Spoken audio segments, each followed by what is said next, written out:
Ya Allah, Ri, thank you. Esok live tak? InsyaAllah esok aku akan buat live sebelum aku post konten aku. Yelah orang tengah tak ada mood, dia boleh pula minta aku suruh aku gelak. Bila aku tak ada mood, aku memang tak ada gelaknya. Okay. InsyaAllah malam ni aku akan draft video aku awal. Lepas tu pada esok aku akan post konten. Okay. Esok memandangkan esok Selasa, hari weekday, korang bekerja. Korang recommended untuk aku post konten aku pada pukul berapa. Tapi lepas berbuka lah, lepas berbuka.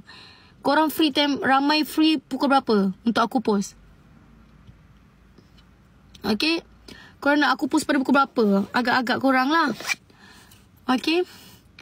Yang penting lepas berbuka. Tapi korang nak aku post pukul berapa? Tapi tak nak lah atas pukul 10. Tak nak atas pukul 10. Sebab atas pukul 10 lambat sangat. Sebab atas pukul 10 lambat sangat korang. Korang nak aku post pukul berapa?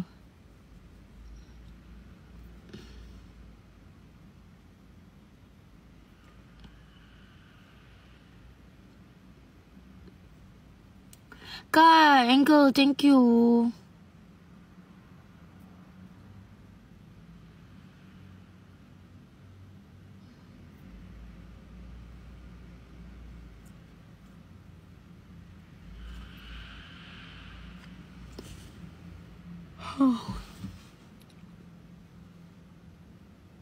Oh, ramai nak pukul 9 Ramai nak pukul 9 Oh, ramai nak pukul 9. Sebab aku target, aku ingatkan nak post pukul 8, 8.30. 8.30 atau pukul... Tapi ramai nak pukul 9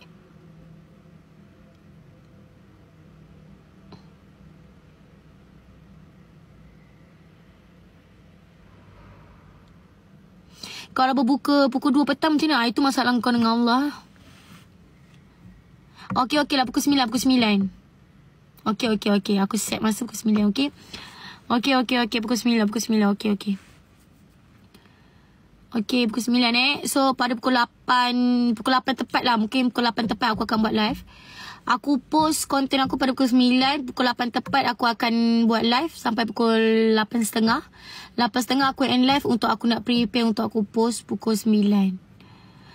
Okey, aku tak berjanji tapi korang just tunggu update aku je, okey?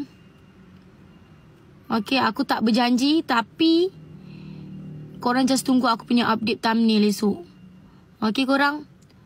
Tapi walau macam mana pun aku akan make sure aku akan post konten aku ni esok untuk korang. Memang aku akan post esok juga walau macam mana pun. So aku akan settlekan konten aku malam ni juga apa masalah sekalipun. Okey korang? So pada mana yang ada kekurangan ke apa, Sophie minta maaf. Sophie dah nak end live dah. Kalau ada terkasar bahasa dengan korang, ada kekurangan di mana-mana pihak ke apa, Sophie minta maaf Sophie minta maaf. Okay korang, bye-bye korang. Terima kasih sebab sentiasa support Sophie. Kalau ada Isri, pasti ada Sophie. Bye-bye.